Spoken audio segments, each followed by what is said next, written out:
Hi guys, I'm Nancy, and this is part 2 of how to find any limit at a finite value, so not at infinity or negative infinity, but at a finite number.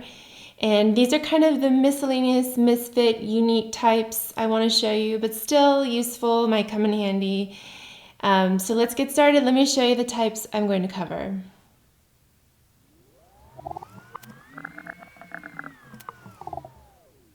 Okay, so here are the kinds we're going to cover, and if you see the kind that you're working on already, you can skip ahead. Just use the links in the video or the description to jump ahead.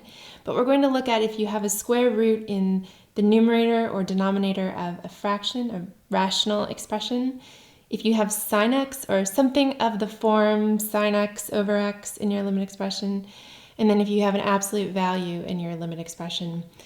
So if you know these last three types and the 4 techniques from the first video, you're going to be set. You're going to be like a ninja, but for finding limits at a finite value.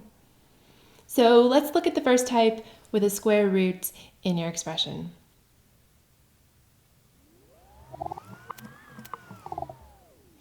Okay, say you're given a limit expression like this with a square root in the numerator or denominator. You should still try to plug in and all those other first steps that you try.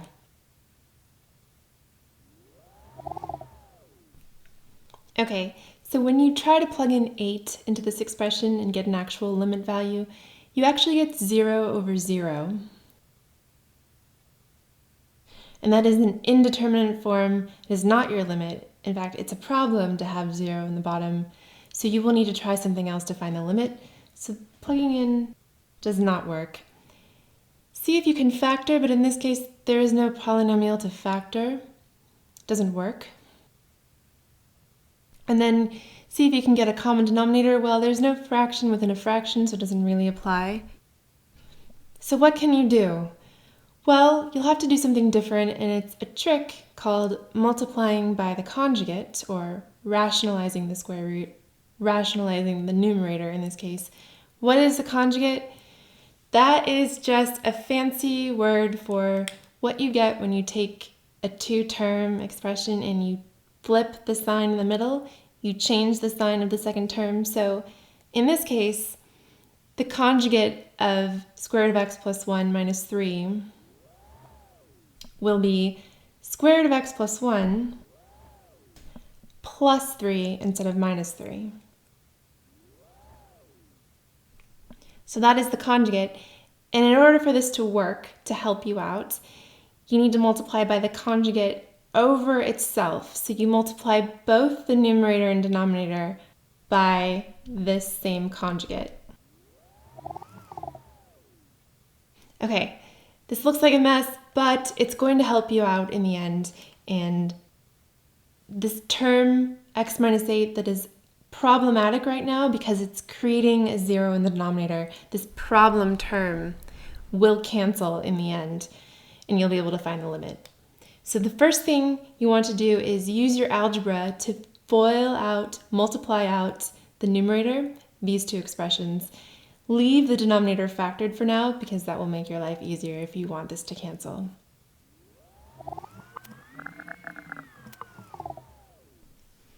Okay, so FOILing out the top, multiplying, gives you x plus 1 here because square root of x plus 1 times square root of x plus 1. When you multiply a square root times the same thing itself, you get just what's underneath left. The radical symbol goes away and you just have the x plus 1 underneath. That's why you have only x plus 1 here. Thankfully, you got 2 cross terms, minus 3 root x plus 1 plus 3 square root of x plus 1, that cancel and go away. So things will simplify. So combine the numerator and keep simplifying. So when you simplify on top, the x plus 1 minus 9 leaves you with x minus 8, which is great because that term can exactly cancel with the problem term x minus 8 in the bottom. Now that you've simplified, try plugging in again because at this point things may have simplified enough that you can get an actual number for your limit value.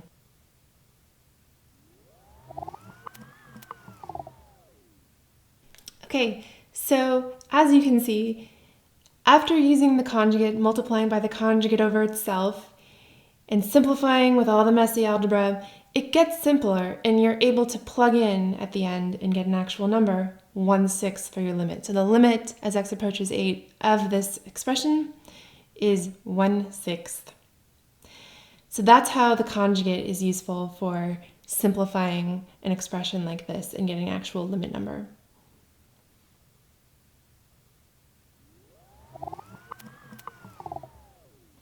Okay, what if you have a limit of this form, limit as x approaches 0, sine of 2x over x? Well, you can still try plugging in 0 for x.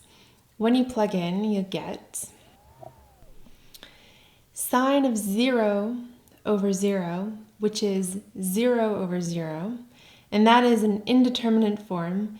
That is not the limit answer. It means you'll have to try something else to find the limit. What can you try? Well, there's a special property that can help you, trig property, and that property is, this is the property.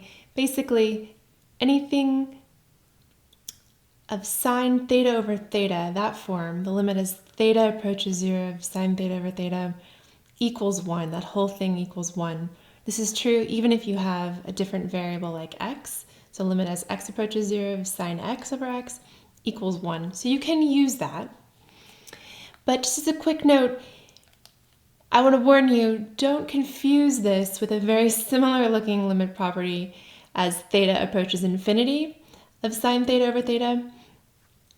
That one is, so this property, you can see how it's different. The limit as theta approaches infinity of sine theta over theta, that actually equals 0, not 1. And this is useful, but at some other time. We're focused on limits as x approaches a finite number. So the limit as theta or x approaches 0 of sine x over x, sine theta over theta, is 1. So you don't want to use that. So you want to be able to use this limit property, but in order to do that, you need sine of something over that same something. So if you had been given sine of x over x, you could immediately replace this with 1. But unfortunately, we have sine of 2x over x.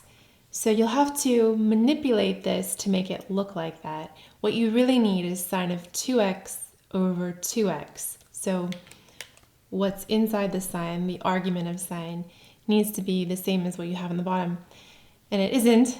So you can put what you need in the bottom, and I'll show you how.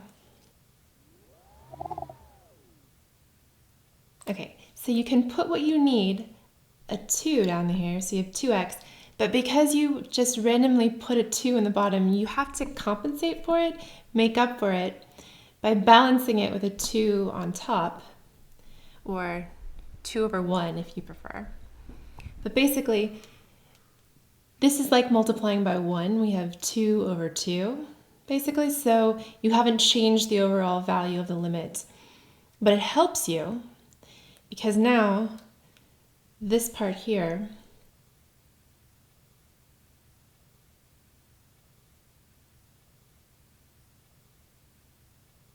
you can completely replace this with 1 because it matches up with sine of something over that same something. Sine of 2x over 2x equals 1. And then you still have this 2 or 2 over 1 here. So you basically just have 1 times 2. And the answer for your limit is just 2.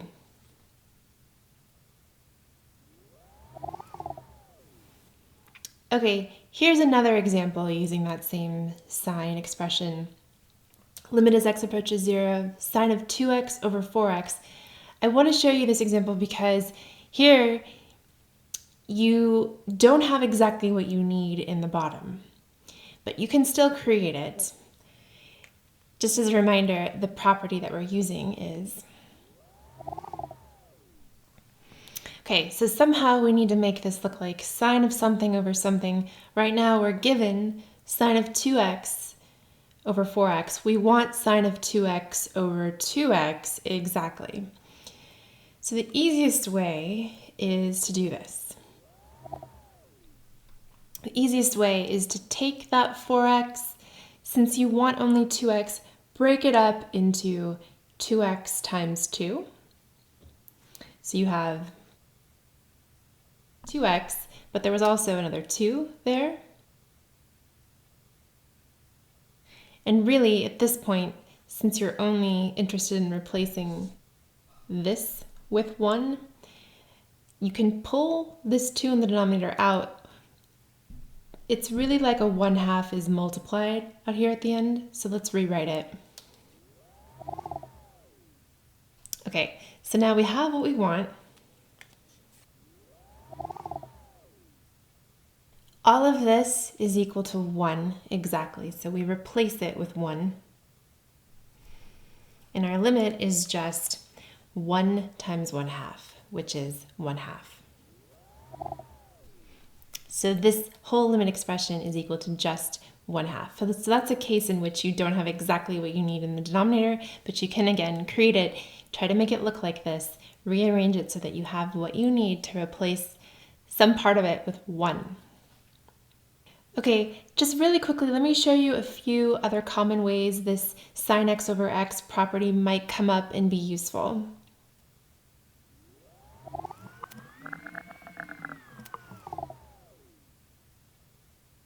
Okay, so really quickly, let me show you some other ways that the sine x over x property comes up.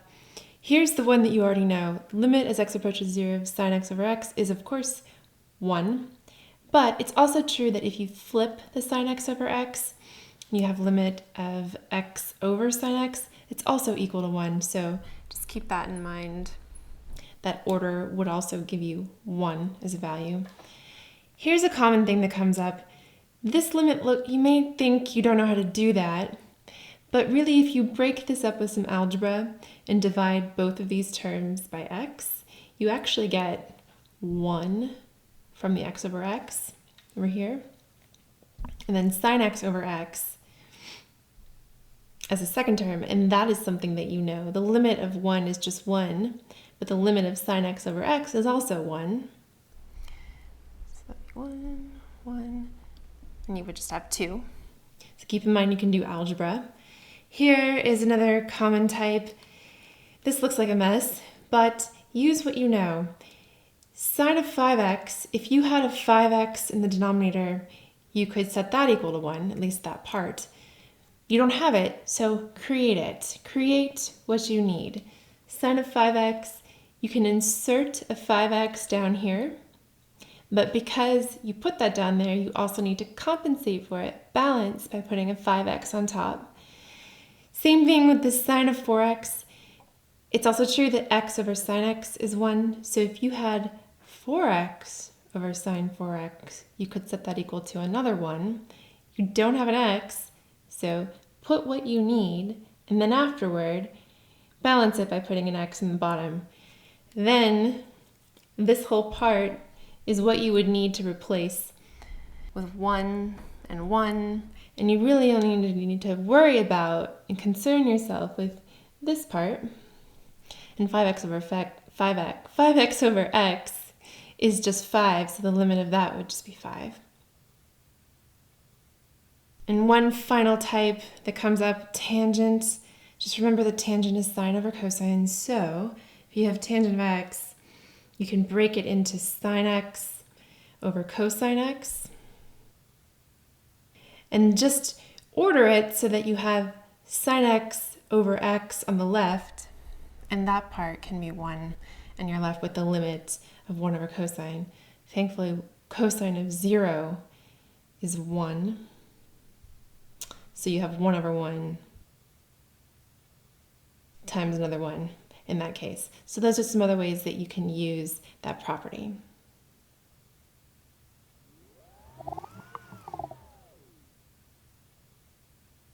Okay, last type, I promise.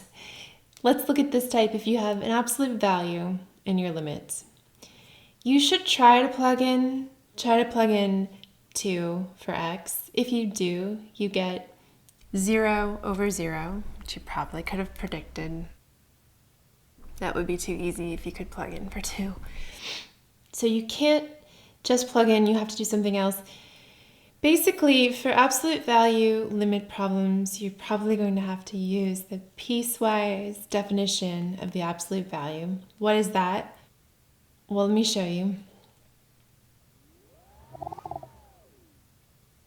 This is the piecewise definition of the absolute value function. Hopefully you've seen this before and this is just review, but absolute value can be broken up into 2 pieces in the piecewise function. One piece is just x as is. If x is already positive or 0, you can just write the absolute value as x. If x is negative, then you would need to flip the sign to get the positive number that the absolute value function spits out. So hopefully you've seen it before. How do you use that? Well, whatever absolute value you're given in your limit problem, in this case, absolute value of x minus 2, you need to write a piecewise definition, piecewise expression first. That really is the first step to finding this limit. So, absolute value of x minus 2, write the piecewise definition. And all you need to do is take the x in each case and shift it. So instead of x, you have x minus 2. And instead of x greater than or equal to 0, it's x greater than or equal to 2, because that is when x minus 2 would be positive or 0. Same thing down here. Instead of negative x, you'll have negative of x minus 2, the quantity, when x is less than 2. Okay, how do you use that? Okay, well, I wish I could tell you that you could find this limit value in one step, in one fell swoop, but you can't. With absolute value limit problems, you'll have to do one-sided limits. You'll have to find the limit from the right and the limit from the left, and you'll have to see if they agree. And you'll use these 2 pieces. This is what you'll use for the limit from the right, because it's greater than or equal to 2, all numbers coming from the right of 2, and this is what you'll use for the left-sided limit. So let's find the right-sided limit first. And by the way, this is the notation for the limit as x approaches 2 from the right, the plus sign. Now, in place of the absolute value of x minus 2, you'll use only the part that you care about, only the part that's appropriate for coming from the right, which is this top part. So in place of this, you'll use just x minus 2 on top. And you still just write the bottom as is, x minus 2. You don't change that. This is great because you just have x minus 2 over x minus 2, and this whole limit is just 1. And that is the limit from the right is equal to 1. Now let's do the limit from the left.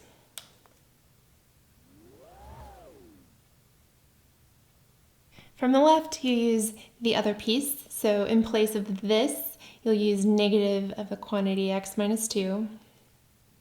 Leave it in parentheses, like as is for now. Again, over x minus 2. When you're doing the piecewise definition, you don't need to replace the part that wasn't an absolute value. Anyway, these terms do cancel, but you have a negative sign there, so really your limit is negative 1 instead of 1.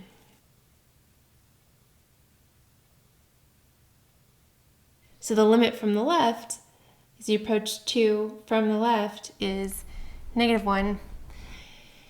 This is really important. The question is, what is the limit as x approaches 2? The overall limit. You need the limit from the right and the left, these 2 values, to be the same, to match. If they don't match, then the limit does not exist. So since the limit from the left is -1, the limit from the right is 1, and you know -1 does not equal 1, then the overall limit, as x approaches 2, doesn't exist. There is no overall limit. So it does not exist, or you can write DNE for short. It could have been the case that you got 1 and 1, or -1 and -1, and that they matched. In that case, if you had 1 from the right and 1 from the left, the limit would be 1. But you really do need them to agree, and if they don't, the limit does not exist. Sometimes you'll see this called the limit at a point of discontinuity, by the way. Why is that? Well, if you look at a graph of this function, and you think back to your piecewise definition, what's happening is that at x equals 2, there's a jump, a discontinuity. So from the left, every y value was -1. There was a horizontal -1 constant value up until 2. And at 2, at that point, it jumped to +1. It jumped to +1, and to the right was +1 forever after. So it immediately, instantly, suddenly switched from -1 to 1. And if that happens, if there's a sudden discontinuity like that, there is no limit overall. You have a discontinuity. So there is no limit in that case. Okay. Hopefully that helps you understand how to find the absolute value. You'll have to use the piecewise definition and replace it in your expression. I hope this video helped you figure out how to find the limit at a finite value. I know limits are everyone's favorite. It's okay. You don't have to like limits, but you can like my video. So if you did, please click like or subscribe.